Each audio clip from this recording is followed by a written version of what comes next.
महाराज जी, हमारे दर्शकों को थोड़ा सा अपना परिचय दीजिए। जय श्री राधे, जय गौ माता। दास को गुरुजनों ने नाम दिया है गोपेश कृष्ण दास। मैं परम पूज्य स्वामी श्री ज्ञानानंद जी महाराज एवं परम पूज्य मलुक पीठाधीश्वर महाराज जी का कृपा पात्र शिष्य हूँ और वृंदावन में ही गो सेवा करने का भाव रहता है।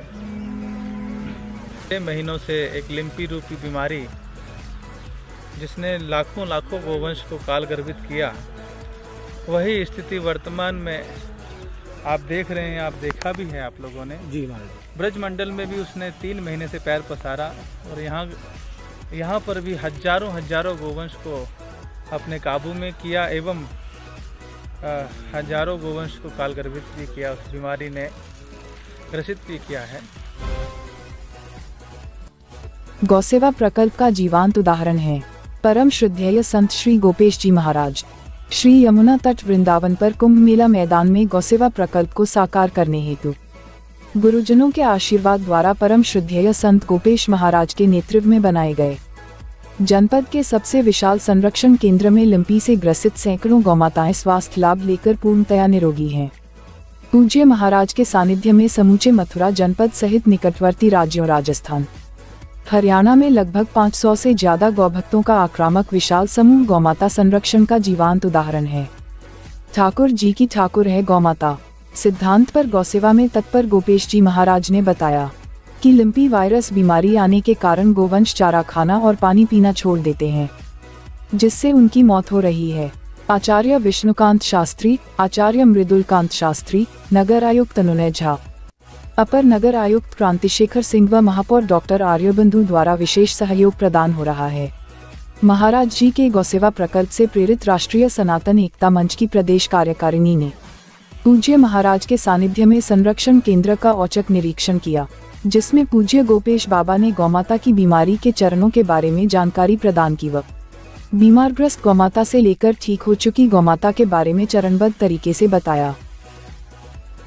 जो कष्ट पा रही है इस बीमारी के कारण से, तो आप कष्ट कहीं ना कहीं उसकी परावधि होती, वो समाप्त होता होगा। कष्ट हाँ होता होगा, हाँ इसके बाद कष्ट की कोई सीमा नहीं, अब अंत है इसका कष्ट का। वो ऐसा कष्ट गोवंश पा रहा है, तो हम सबको भगवान से प्रार्थना करनी चाहिए एवं जो यह बीमारी समस्त भारत में फैल रही है, उस बीमारी का निदान तुरंत हमें करना चाहिए। कहीं भी इस प्रकार का गोवंश प्राप्त हो, स्थानीय केंद्रों पे, पशु चिकित्सालयों में उनसे संपर्क करें, उनको बताएं। आरंभ में तो उसको संभाला जा सकता है, लेकिन इसका दूसरा और तीसरा जो स्टेज है उसको संभालना मुश्किल है, क्योंकि यह उत्तर प्रदेश में लगभग हमारे ब्रज क्षेत्र से तो लगभग जैसा समाप्त जैसा है, लेकिन फिर भी केस आ रहे हैं तो उतने नहीं हैं जिस प्रकार से 2 महीने पहले कर लिया जाता था।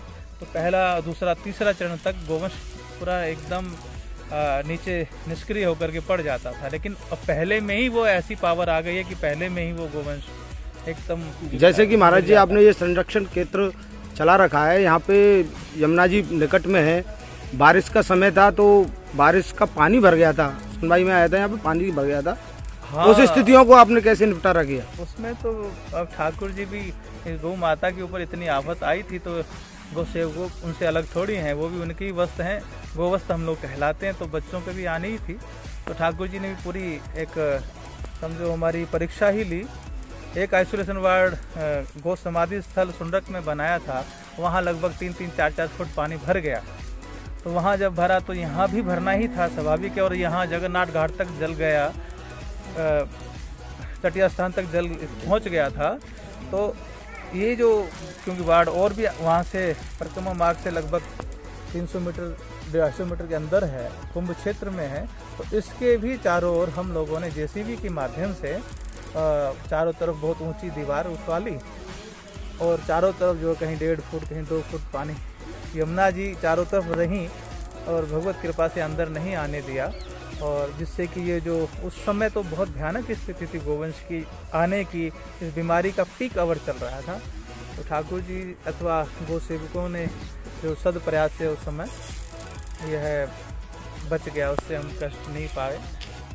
महाराज जी पिछले 5-6 महीने में काफ़ी गौवंश जो है ये लंपी डिसीज़ बीमारी चली थी, उसमें ग्रस्त हो गए और आपने यहाँ पे ये संरक्षण का काम किया है। तो किस प्रकार की बाधाएं आई, किस प्रकार आपने संघर्ष किया जो इतनी गौओं को संरक्षण दिया आपने? इसमें बाधाएं तो क्या आनी थी, क्योंकि माँ है, क्योंकि गावो विश्वस्य मातरा, और गुरुजनों ने सदा ही हमें ठाकुर से भी बढ़ के गौ माता की सेवा के लिए प्रेरित अथवा आज्ञा करते रहे हैं। तो करने की वही चेष्टा रहती है। भजन आदि जितना बन पाता है नहीं बन पाता है, लेकिन गौ माता की सेवा करने की एक निष्ठा गुरुदेव ने जगाई है। तो उसी को, और हम भारतीयों का एवं हम सनातनियों का, विशेष करके हम लोगों का जो ब्रजमंडल में रह रहे हैं, भजन करने की दृष्टि से आए हैं, हमारे कन्हैया ठाकुर जी की भी ठाकुर है गैया, ऐसा गुरुजन बोलते हैं। तो ठाकुर जी की प्रसन्नता के निमित्त, क्योंकि ठाकुर जी के लिए हमने लंगोटी लगाई है, घर छोड़ कर के आए, उनकी प्रसन्नता उनको पाने की दृष्टि से, तो हमारा कर्तव्य था कि ठाकुर जी की ठाकुर है गैया, तो उनकी प्रसन्नता वो कैसे भी सुखपूर्वक जीवन जिएं, तो ये हमारा कर्तव्य है। तो करने की चेष्टा रहते हैं। अभी लिम्पी रूपी जो बीमारी आई है, उसमें एक ही समस्या विशेष से आई कि यह रोग इतने व्यापक ढंग से फैला, तो सबका उपचार नहीं हम कर पाए, सबकी व्यवस्था हम नहीं कर पाए, और सब गोवंश हमारे पास नहीं आ पाया, अथवा हम उनकी सेवा नहीं कर पाए। हमें यही विशेष बाधा लगी, यही एक विशेष कष्ट रहा है। हमारे पूरे ब्रजमंडल में लगभग 500 से 600 लड़के जो गोभक्त गोसेवक हैं, उन्होंने दिन रात एक करके पूरे ब्रजमंडल में कहीं पर भी गोवंश है, उन गोवंश की सूचना दी। तो कई गौ एम्बुलेंसों के माध्यम से यहाँ पर उनको लाया गया, एवं नगर निगम, नगर पालिका एवं यहाँ के प्रशासन को जब सूचित किया कि राजस्थान में इस प्रकार से विनाश हुआ है, यहाँ ना हो, तो उन्होंने एक बड़ी पहल की और टीकाकरण, एक वैक्सीनेशन है उसका किया। देशवासियों के लिए कुछ संदेश देना चाहेंगे महाराज जी? मैं समस्त भारत सनातनियों के लिए यही आग्रह करूँगा कि गाय हमारी माँ है। हमें 16 संस्कार हमारे भारतीयों के होते हैं, प्रत्येक संस्कार में गाय सबसे मुख्य रूप से, निश्चित रूप से उसमें संस्कार में सम्मिलित होती है। अंत में जब हम मरते हैं तो हमें वैतरणी पार करने की दृष्टि से गाय की पूंछ पकड़ते हैं, गोदान आदि हम करते हैं। तो आज वह गाय, और आप देखेंगे कोरोना काल में इनके गोबर गोमूत्र से कोरोना महामारी से हम लोग बचे थे, आज वही उनके ऊपर कुछ ऐसी